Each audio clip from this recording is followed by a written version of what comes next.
तुला brand ambassador हे पद सोडायचं नव्हतं. तुला तुझं काम खरंच खूप मनापासून आवडत होतं आणि हे सगळं मला माहिती असूनही मी तुझी ही बाजू आईला पटवून देऊ शकलो नाही. तुम्ही हे समजा आपल्या कंपनीसाठी आणि आपल्या किर्लोस्कर कुटुंबासाठी करताय ना. देवी आईंनी लई कष्टाने उभी केली आहे ही कंपनी, म्हणूनच ती कायम एक नंबरवरच राहायला पाहिजे. माझ्या देवी आईंच्या कामाची किंमत राहायला पाहिजे.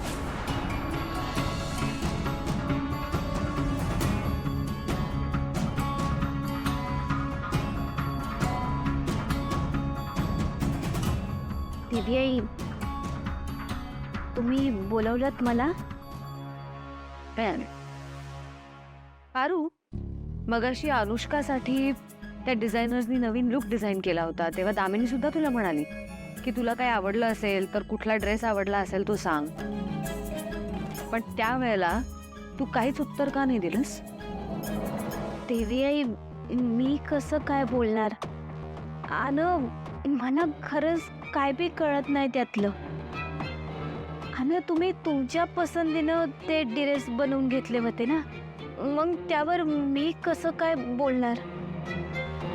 पारू, एक मनापासून सांगशील, तुला काय वाटतं? मी तुझ्यावर अन्याय केलाय? म्हणजे तुझी इच्छा नसताना मी बळजबरीने तुला ब्रँड अँबॅसेडर पदावरून काढून टाकलंय असं तुला वाटतंय? नाही देवी, तुम्ही असं का बोलताय? खरंच असं काय बी नाही, म्हणजे मला असं काय बी नाही वाटत.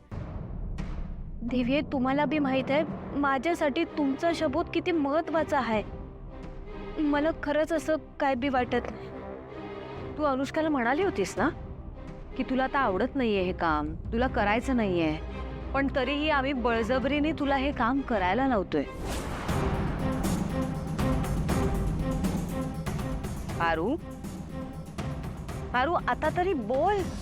मी विचारते तुला काहीतरी. तू अनुष्काला हे म्हणाली होतीस की नाही की तुला ब्रँड अँबॅसेडर पदावर आता राहायचं नाहीये? नाही देवी आई. देवी आई, मी गावाकडनं इकडे शहरात आले तेव्हा एक साधी मुलगी होते. फक्त न फक्त माझ्या बाजी यांना तुमची सेवा करायला मी इकडे आले होते. माझी लायकी नसताना सुद्धा तुम्ही मला ब्रँड अँबॅसेडर बनवलं, मला ते पद दिलं, मला मान सन्मान मिळाला, 4 लोकांमध्ये माझं लई कौतुक झालं.